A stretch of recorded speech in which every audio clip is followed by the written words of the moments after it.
ഈ സിനിമ പ്രിയദർശൻ അല്ല ഡയറക്ട് ചെയ്തെന്ന് അറിഞ്ഞപ്പോ ഞാൻ ഞെട്ടിപ്പോയി. 1990 ഇറങ്ങിയ എ ഓട്ടോ എന്ന സിനിമയെ കുറിച്ചാണ് ഞാൻ സംസാരിക്കുന്നത്. ആൻഡ് ഒരു ടിപ്പിക്കൽ പ്രിയദർശൻ സിനിമ ഫോളോ ചെയ്യണ അതേ പാറ്റേൺ ആണ് ഈ സിനിമയെ ഫോളോ ചെയ്യണത്. പ്രിയദർശന സിനിമയില് എല്ലാവർക്കും എൻജോയ് ചെയ്യാൻ പറ്റുന്ന ഒരു ഫാസ്റ്റ് നമ്പർ ഉണ്ടാവും. ആൻഡ് ഈ സിനിമയില് നമുക്ക് എല്ലാവർക്കും അറിയാവുന്ന പോലെ അത് സുന്ദരി സുന്ദരി എന്ന ആ സോങ് ആണ്.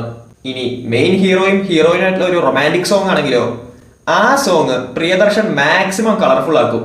ഈ സിനിമയിലെ AEIOU എന്ന ആ സോങ് എടുത്ത് നോക്കിയാൽ കറക്റ്റ് അത് തന്നെയാണ്. ഇനി സെക്കൻഡ് റീസൺ, ഇതിന്റെ സ്റ്റോറി. എപ്പോഴും പ്രിയദർശൻ സിനിമ ഫോക്കസ് ചെയ്യണത് ഒരു സാധാ മിഡിൽ ക്ലാസ് വ്യക്തിയുടെ ജീവിതമാണ്. ആൻഡ് എ ഓട്ടോ ഫോക്കസ് ചെയ്യണതോ സുധി എന്ന ഓട്ടോ ഡ്രൈവറിന്റെ ജീവിതം.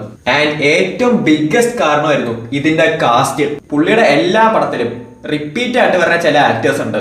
മോഹൻലാൽ, മണിയമ്പിള്ള രാജു, ശ്രീനിവാസൻ, ജഗദീഷ്, കുതിരവട്ടം പപ്പു, ടിക്കുറിശി, MG സോമൻ ആൻഡ് അവരെല്ലാരും ഈ സിനിമയിലും ഉണ്ട്. ഹൗ?